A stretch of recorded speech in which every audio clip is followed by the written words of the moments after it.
Ça, ça enregistre là?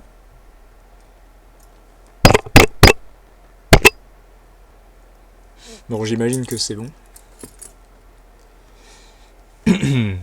Journal de bord de l'USS Alliaetus, entrée 1. Je me présente, je suis le capitaine Aaron.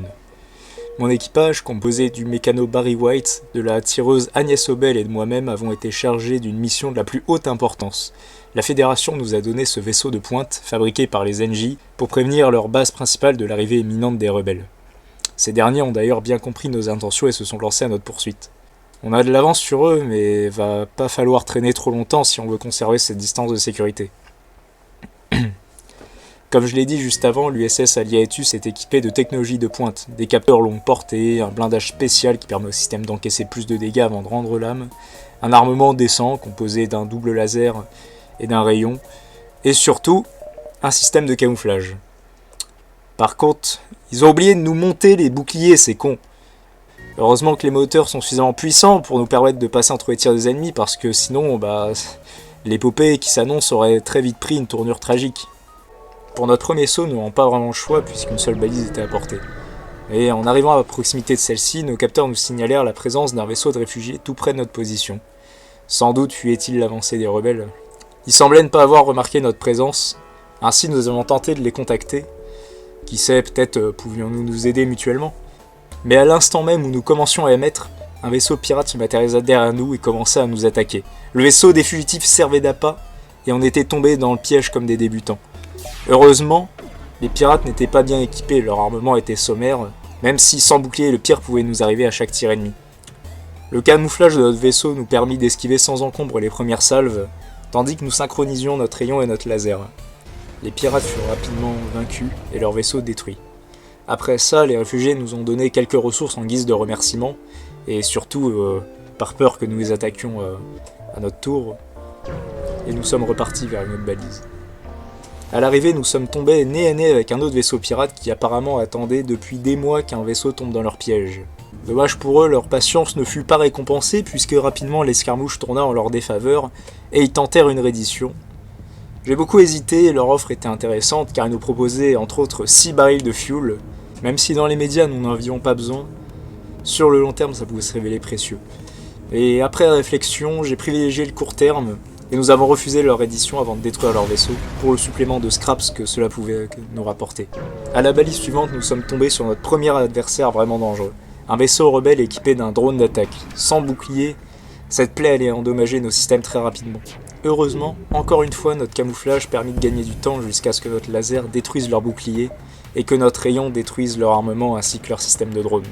La salve suivante fut létale. De notre position, nous captions un signal de détresse originaire d'une balise voisine, qui fut naturellement notre destination suivante. Le signal venait d'une station spatiale dont le satellite de défense était devenu fou, et leur équipe de réparation ne pouvait pas s'en approcher sans se prendre une volée de tirs de blaster. En conséquence, nous allons utiliser notre système de camouflage pour nous approcher du système sans être repérés et le désactiver. Enfin, c'est ce qui se serait passé si notre camouflage ne nous avait pas lâché au dernier moment. Ce qui nous a forcé à détruire le satellite. Personne n'a été blessé, mais ils n'avaient pas l'air très contents de notre solution, alors on a vite filé à l'anglaise. Notre saut nous transporta près d'un vaisseau d'esclavagistes, et celui-ci nous proposa de nous vendre un mantis contre 42 scraps. Et c'est là que je me suis senti vraiment très con. Nous avons refusé leur offre et avons attaqué leur vaisseau dans l'espoir que les esclavagistes, une fois leur vaisseau endommagé, nous offrent un de leurs esclaves en guise de tribut pour qu'on les épargne. Sauf qu'ils se sont pas rendus. Du coup, en détruisant leur vaisseau, tous leurs esclaves sont morts avec eux. La déception teintée de remords se changea vite en joie quand nous repérâmes près de la balise suivante un vaisseau fortement endommagé par une attaque de pirates. L'équipage vendait leur équipement de valeur afin de collecter suffisamment de scraps pour rentrer chez eux, et ainsi nous pûmes enfin acquérir un système de bouclier. Nous sommes repartis après cet achat très intéressant, quoique onéreux, et le saut suivant se déroula sans accroc.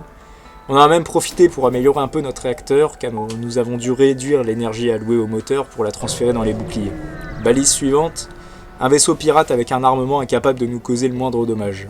Pas la peine d'y passer plus de temps que ça, on lui a roulé dessus avant qu'il tente de s'enfuir. Il en va de même pour celui rencontré à la balise d'après, qui attaquait une station avant notre arrivée.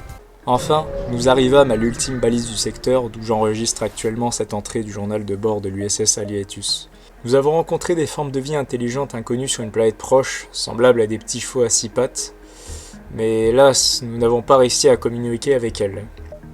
À présent, nous pouvons pour la première fois voir la carte des secteurs que nous allons franchir, et le moins que je puis dire, c'est que ça risque d'être compliqué d'arriver en un seul morceau jusqu'à la base de la Fédération, étant donné le nombre de secteurs hostiles et de nébuleuses comparé à celui des secteurs civils.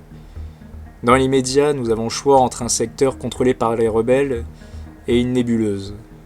La peste ou le choléra, ouais. Je vais arrêter ici cet enregistrement et je vais aller me concerter avec l'équipage pour voir quel embranchement nous allons prendre. C'était le capitaine Aaron.